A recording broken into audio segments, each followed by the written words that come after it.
কোনো মতেই যেন প্রাণ হাতে নিয়েই পালাচ্ছে ইসরায়েলিরা। এ দৃশ্য ইসরায়েলের দক্ষিণাঞ্চলীয় শহর ইলাতের। মিসাইলের সাইরেনের শব্দ শুনেই বিভিন্ন স্থান থেকে পালাচ্ছে সেখানকার অধিবাসীরা।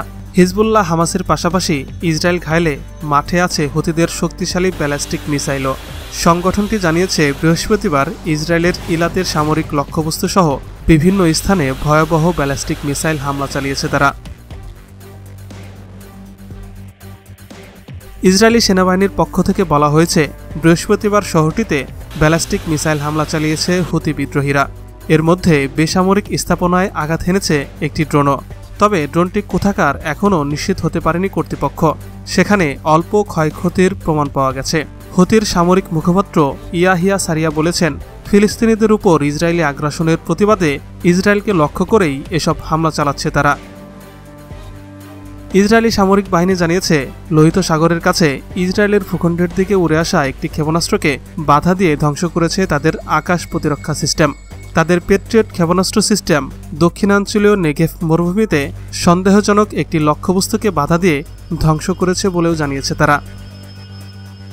লোহিত সাগর উপকূলীয় শহর ইলাতে ড্রোন এবং মিসাইল হামলার প্রতিক্রিয়ায় সিরিয়ায় পাল্টা হামলা চালিয়েছে ইসরায়েল। বৃহস্পতিবারের ড্রোন হামলার জন্য সিরিয়ার একটি সংগঠনকে দায়ী দিয়েছে ইসরায়েল। ওই সংগঠনের অবস্থান লক্ষ্য করেই তারা হামলা চালিয়েছে বলে জানিয়েছে ইসরায়েলের সামরিক বাহিনী। রয়টার্স জানিয়েছে, লোহিত সাগর উপকূলের ইসরায়েল শহর ইলাত নিকটবর্তী সিরিয়া ভূখণ্ড থেকে প্রায় 400 কিলোমিটার দূরে। সিরিয়ার কোন সংগঠন শহরটিতে হামলা চালিয়েছে তা জানায়নি ইসরায়েলি বাহিনী, যদিও এ নিয়ে সিরীয় সরকারকে পুরোপুরি দায়ী করছে তারা।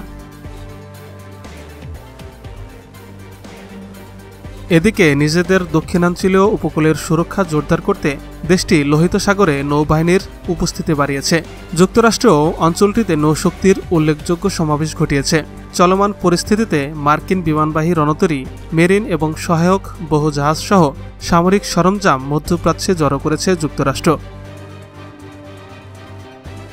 লোহিত সাগর হয়ে চালানো ইসরায়েলের বাণিজ্যিক কার্যক্রমের মূল কেন্দ্র ইলাত বন্দর।